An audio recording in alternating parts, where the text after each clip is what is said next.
influence kebaikan apa Tapi segala kan macam, gitu, kadang media juga lebih suka ya memviralkan media. sesuatu yang permasalahan gitu. Ini gimana sekarang? Ya emang kita kudu lebih sibuk sama yang Allah tahu tentang kita sih, bukan apa yang orang tahu tentang kita. Mengetahui tentang aib atau orang lain, masalah orang lain, hawa nafsu suka karena mendapati kayak oh ada yang lebih parah dari aku. Jadi kayak seolah jadi kayak excuse. Merasa jadi lebih baik gitu ya? Iya. Maka kita tadi seperti yang tadi kita obrolin nih, yuk kita ajak fair-fairan aja. Dan selama ini kita juga punya keinginan, manusia punya keinginan tidak? Punya. Ya. Allah juga punya keinginan tidak? Punya. Iya, Allah ingin kita selamat dan lain-lain. Terus selama ini dari akil balik hingga detik ini kita udah lebih banyak kejar keinginan Allah atau keinginan diri sendiri? Diri sendiri. Anggaplah akhirnya keinginan diri sendiri udah dikejar siang dan malam, bahkan ada sebagian udah tercapai. Dia udah jadi kaya, pengen viral beneran viral, pengen punya jabatan beneran punya jabatan. Bahkan apakah setelah itu semua tercapai kita langsung jadi manusia yang tanpa pernah bersedih dan bahagia seutuhnya? Enggak sih. Ada juga. Jadi yuklah, mau perlu berapa kali patah hati, sakit hati dan kecewa lagi baru kita sadar bahwa bahagia itu ternyata bukan pada apa yang kita suka, tapi pada apa yang Allah suka.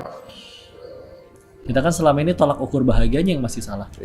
Tolak ukur bahagiaku, tolak ukur nikmat, tolak ukur sukses, tolak ukur ini berhasil adalah ketika kamu begini, ketika rumahku nanti udah segede gini, saldoku udah segini.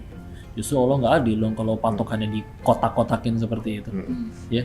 Tapi lihat orang-orang yang bahkan udah lebih mengejar apa yang bukan dirinya suka tapi yang Allah suka, nah itu lebih mulia, lebih aman. Orang-orang soleh terdahulu, para entah siapapun itu selagi dia soleh asli, pahalanya lebih banyak, dosanya lebih sedikit, ujian lebih parah tapi tetap lebih baik daripada orang lain. Kenapa mereka rela mau ngelakuin itu? Meskipun kata orang bodoh itu orang, dia ninggalin si ini, bodoh itu orang, dia ninggalin jabatan, dia ninggalin uang sebanyak itu. Tapi orang yang dibilang bodoh itu, enggak, lebih tenang aja, kalem. Ya balik lagi tadi, kadang kita beda sudut pandang dan beda definisi tentang nikmat dan musibahnya aja.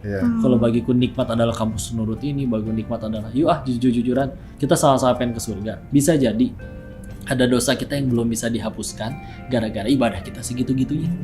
Sholat lupa rakaat wae, istighfar jarang, sedekah apa lagi misal. Tapi kadang cita-cita mungkin gak nanggung.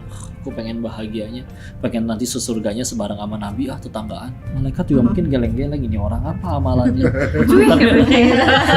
tapi Allah pengen ngabulin. Ya udah siap. Tapi gimana caranya? Ada amalan segitu-gitunya ditolong. Tahu-tahu ada masalah di kerjaan, ada masalah di tempat kerja, ada masalah dimanapun. Atau bisa jadi Allah ingin mengangkat derajat seseorang, tapi amalan kita juga segitu-gitunya.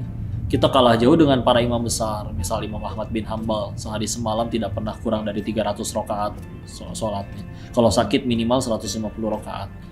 Terus gimana kita ngejarnya? Tapi Allah pengen angkat derajat kita, diuji dengan bala bantuan, ada masalah dengan ini, Rasa gitu. sakit. Kadang kan kita yang kita ketipu sama topeng, kita ngerasa aku dengan yang kata orang aku udah sebagus itu, apalagi patokannya julitan netizen. Maka seharusnya orang-orang lain tuh memperlakukan aku seperti ini. Kita lupa siapa diri kita yang asli di hadapan Allah. Jadi udahlah, sama-sama sibuk dengan apa yang Allah tahu tentang diri kita, bukan orang lain tentang diri kita. Ada orang muji juga kadang bukan karena beneran kitanya bagus, tapi karena pengen minjem duit atau gimana. Iya benar. Tenang aja itu. Pengen pansos juga bisa.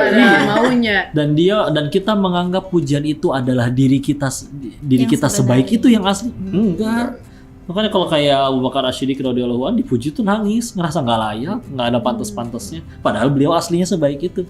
Kita aslinya seperti ini, tapi ketika orang lain ngejelekin satu dari sekian banyak kehinaan kita, ayo kurang ajar ini orang. Panggil pengacara, tuntut dia, rela berbulan-bulan di pengadilan, rela bayar biaya pengacara hanya untuk nama baik.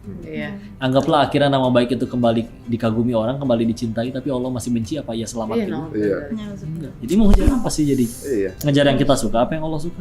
Masya Allah. Nah itu dia.